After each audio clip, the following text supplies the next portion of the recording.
The Hot Springs Creek Tunnel has so much history to it.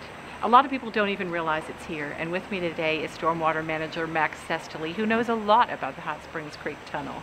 Can you tell us a little bit about it? Yeah, thanks, Terry. The tunnel is actually one of my favorite things about Hot Springs, to be honest with you. It's really just an incredible engineering structure. And like you said, a lot of people don't realize it's here, but right now we're standing in front of the Whittington Valley entrance directly behind the First Presbyterian Church.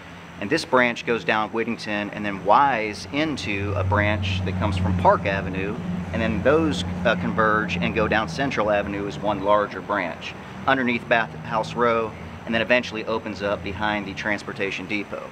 And as you can see behind us how sizable this is, and believe it or not, it gets even bigger as you go through the tunnel, to a point where sometimes you could ride a semi-truck through it, to be honest with you.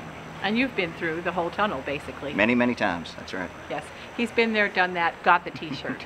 Okay, but there are a number of improvements being made on the tunnel as we speak. Right. Can you tell us about that? Sure. I think it was in 2009, so quite some time ago, we received about a $500,000 federal disaster relief grant that's enabling us to do some long-needed repairs and maintenance to the tunnel. I didn't mention before, but this tunnel actually was, the beginning of the structure started in 1890s, okay, so it's very old. The portion that's in front of the bathhouse was actually started in 1888 and finished up about 1890. So you can imagine there's a lot of repairs and deterioration and decay that has happened over the years, and this grant money is finally giving us a chance to go in there and do some of these repairs that have just been neglected for so many years. So can you just describe in particular what types of repairs are being made inside? Sure. Yeah. So the tunnel has walls on either side, as you can imagine. This is more of an arch that you see here, but as you go down, you'll see more of vertical walls. And those walls underneath, as the water flows, they become eroded underneath those walls, and we call it just wall erosion, if you will, undercutting of the wall. So one of the hardest things that our contractors have to do is to repair that undercutting. And that means they have to sandbag off these portions, pump water out, and try to stuff concrete into them. So it's a pretty difficult job. Then on the ceiling, we have some ceiling scour.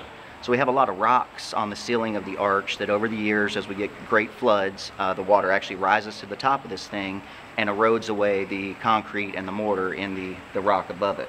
So another one of their jobs is to actually go in there and spray new gunite or concrete onto the top of these structures. And then finally, I think the most important thing to me anyways is having them remove a lot of the obstructions that were down there. We have a lot of abandoned pipes, a lot of protrusions sticking out of walls, and just a lot of opportunities for things to get hung up like branches or whatever may float down the tunnel. So removing those obstructions and applying new surface to the tunnel, does that help water move more efficiently through the tunnel? Absolutely, yes. We're not going to see a great increase in water velocity flow, but moving those obstructions out of there, we eliminate the possibility of things to get hung up in there, and that's really where we'll see the major impact. So we're not looking to see these improvements alleviate flooding in the tunnel? Not really. Just the only thing that will alleviate is the possibility of something getting hung up in there and causing backing up of water. Max, how long is this work going to take?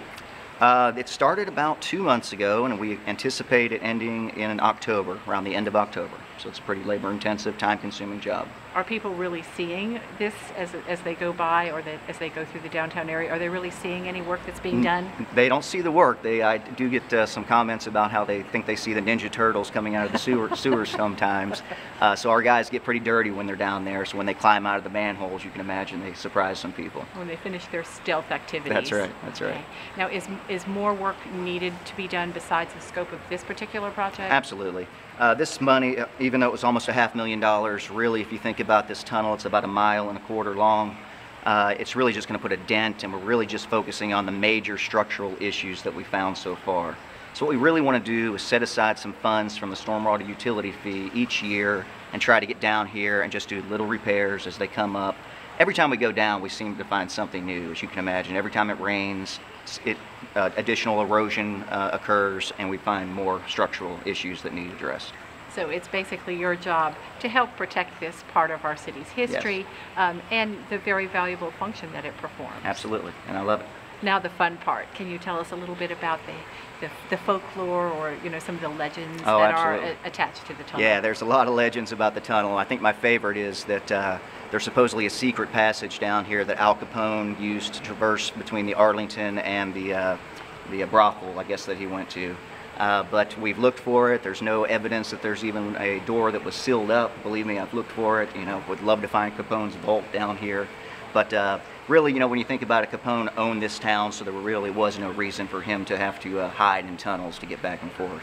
There's also rumors of buried treasures, and a lot of people think that there's cars or old antique cars or antiques and whiskey mills and things like that down here. But honestly, the tunnel is relatively clean.